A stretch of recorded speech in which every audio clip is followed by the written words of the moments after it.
Graça e paz, irmãos. Hoje falaremos um pouco sobre o exemplo de Bruce Olson. Ele nasceu em 1941 em Minnesota, nos Estados Unidos. Era o mais novo de 2 irmãos. Sua família frequentava uma igreja luterana tradicional. Olson descreve sua infância como solitário. Seus pais eram muito reservados e não mostravam abertamente seu afeto por seus filhos. Talentoso em línguas, muito jovem aprendeu grego e latim. Olson, quando tinha 14 anos, experimentou a conversão cristã durante a leitura do Novo Testamento. Antes, ele conhecia Deus apenas como julgador. Então, quando leu Lucas 19:10, Olson encontrou o amor de Deus, porque o Filho do Homem veio buscar e salvar o que estava perdido. Olson sabia que ele era experdido, separado de Deus por seus pecados, mas descobriu que Deus queria encontrá-lo. Naquela noite, Bruce Olson fez uma oração e pediu a Jesus para satisfazê-lo com a mesma paz e satisfação que ele tinha dado aos seus apóstolos. Pediu para ajudá-lo a ser uma pessoa que agrada a Deus. Daquele momento em diante, a sua vida não foi mais a mesma. Começou a buscar a Deus na sua vida diária.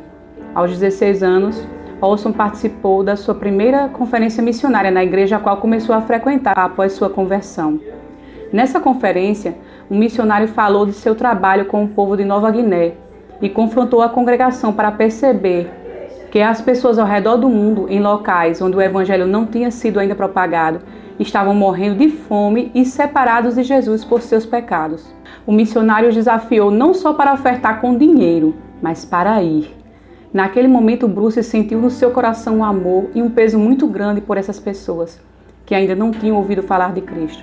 Ele ainda relutou muito consigo mesmo, com sua família e com seus conflitos existenciais, pois ele tentou ser enviado por várias agências missionárias, mas foi rejeitado por todas elas. Até que com 19 anos, ele deixou tudo para trás e comprou uma passagem para a Venezuela, e foi apenas com alguns dólares no bolso, com o objetivo de trabalhar com os indígenas. Na Venezuela, através de um homem que trabalhava no Ministério da Saúde, ele ficou sabendo de uma tribo que vivia na fronteira entre a Colômbia e a Venezuela, chamada os Motilones. Os Motilones eram uma tribo muito selvagem e pouco conhecida.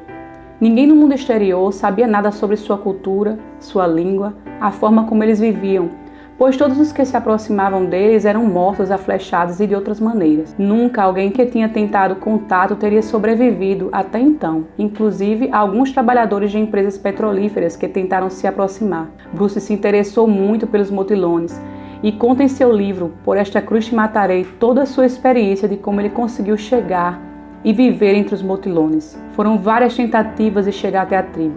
Passou por perigos de morte e doenças. Ele pegou até a malária também.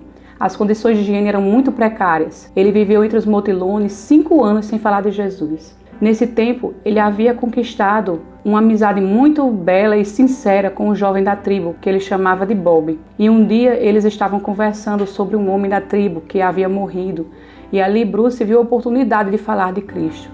A tribo Motilone acreditava em uma lenda muito antiga, que os Motilones haviam recebido um falso profeta e seguido os ensinamentos desse falso profeta. E isso fez com que os Motilones se tornassem um povo abandonado por Deus. Era assim que eles entendiam. Deus tinha virado as costas para eles. Também existia uma outra lenda que um profeta viria e, usando um talo de bananeira, Deus se revelaria ao povo Motilone. Bruce ficou intrigado com a lenda e perguntou a Bob como Deus se revelaria a eles através de um talo de bananeira. Daí Bob cortou um talo de bananeira e o talo de bananeira se abriu todo como se fossem as páginas de um livro. Então Bruce correu e pegou a sua Bíblia e mostrou para eles. É isso! Aqui está o talo da bananeira. Os Motilones pegaram a Bíblia de Bruce e começaram a rasgar as folhas da Bíblia e a comer as folhas, pois eles acreditavam que dessa forma eles receberiam Deus. Outra lenda dos motilones que Bruce usou para falar do evangelho era a que dizia que as formigas da tribo estavam trabalhando e um motilone queria muito ajudar essas formigas no trabalho delas. Mas quando ele se aproximou para ajudá-las, elas correram com medo porque o motilone as assustou, pois ele era muito grande e elas muito pequenas. Então o motilone se transformou em formiga para ajudá-las e assim ele ajudou todo o formigueiro. E depois ele volta a ser homem e se revela às formigas que era ele na forma de formiga que estava ajudando as formigas. Dessa forma, Bruce usou a lenda para explicar a encarnação de Jesus. A partir dessa conversa, o melhor amigo de Bruce, Bob, se entrega a Cristo e Deus usa o próprio motilone Bob para alcançar toda a tribo motilone. Bruce ouviu o chamado de Deus. Ele conta o quanto era um adolescente e jovem introvertido. Quando teve o encontro com Jesus, a primeira coisa que ele fez foi cumprir o chamado, falando de sua conversão aos seus amigos mais próximos.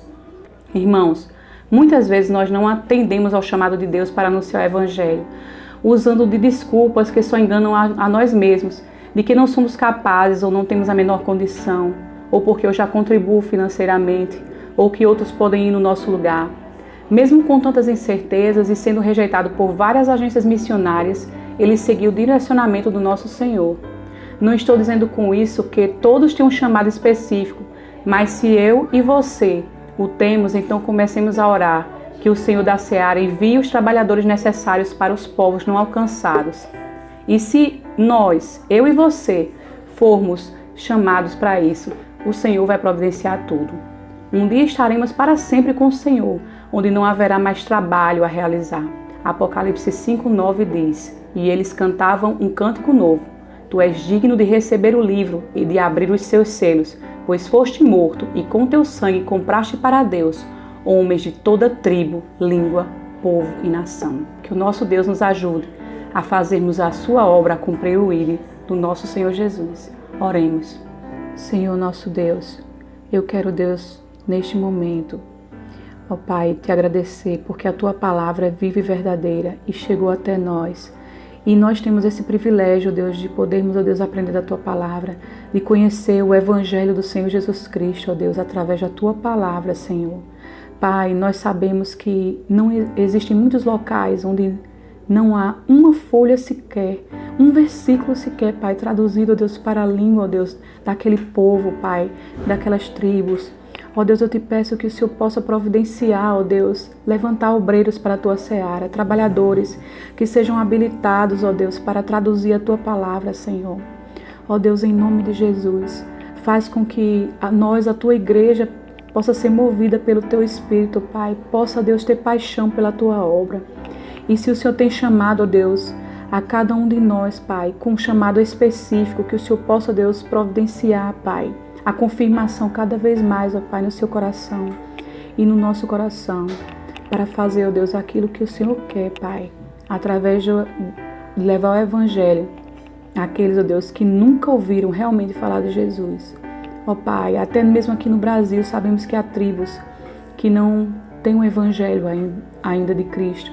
Eu te peço que o Senhor possa abençoar a tua igreja, Pai. Abençoa a nossa igreja no Valentina. Que nós possamos, ó Deus, ser usados de alguma forma, ó Deus, para alcançar, ó Deus, os povos não alcançados com a tua palavra, para que todos um dia estejamos juntos, de toda tribo, língua, povo, nação, adorando ao Cordeiro, adorando ao Rei dos Reis, Senhor dos Senhores da nossa vida que nos salvou.